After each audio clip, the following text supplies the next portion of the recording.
Hey you, this is Maria with Your Soul Perspective. I am coming at you with the dark night of the soul and how it equates to the death of the ego.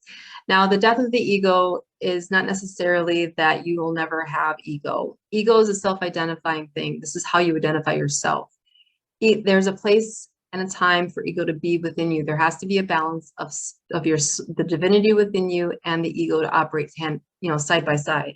And there was something that I came across this week that presented this beautifully, and I wanted to pay it forward to hopefully give you perspective in how to navigate through this time in your life if you're going through it now, or perhaps you were wondering how this comes about and understand it a little better.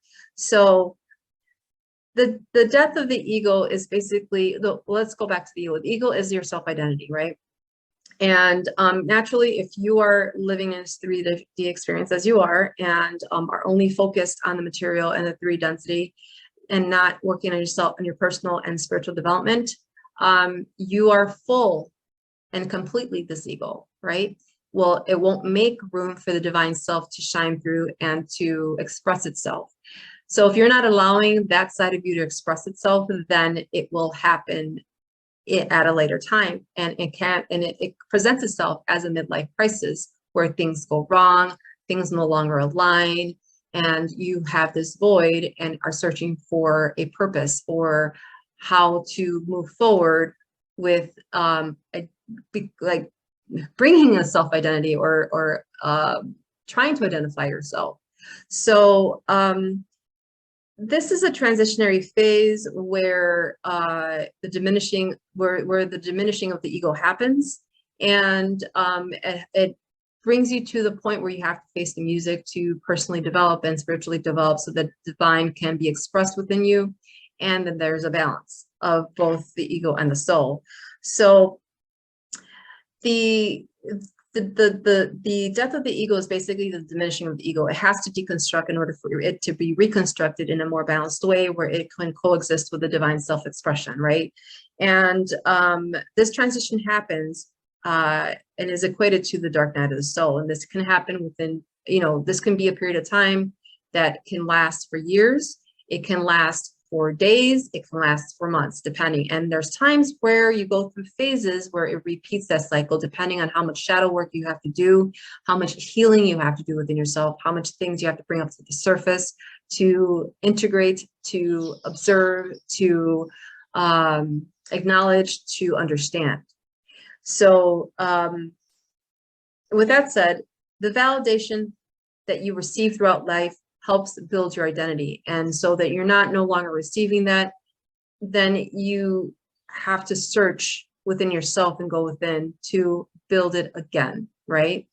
And so by searching for the answers to align yourself with who you are and what you're here to do, however big or small, basically you are giving yourself self-love. You get reconnected to the vibration of love, and love builds the divine identity. Okay. And so a soul must go through the sequence, regardless if you're working on your personal or spiritual development. So if you're not working on that personal spiritual development, when you get into your 40s, perhaps in 50s, then you're forced to go through that, like dark night of the soul or midlife crisis, because it presents itself as a midlife crisis. We just don't know that that's what that is if you are not aware that you have to express yourself in your soul expression. So with that said, you, depending on how much healing you've done, how much work you've done in yourself, it can be very difficult. It's not something that is a cookie cutter thing. And depending on how much work have you done and how much work you'll have to do is depending on how long it'll last.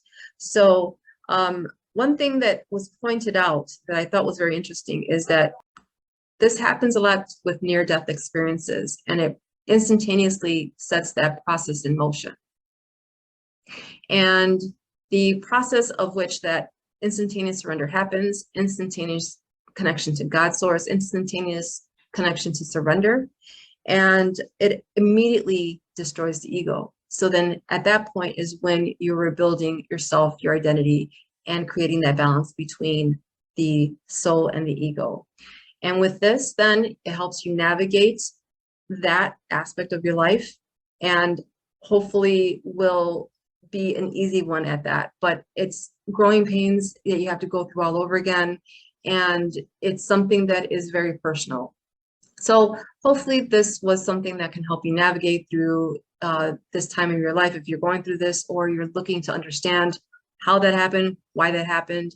So it was very beautifully presented. I was watching the documentary. So if you have any questions, please drop them in the comments. That'll help other people that have the same question, and in a way that'll help raise the consciousness of the collective, and help, just everybody in general. So until next time, much love.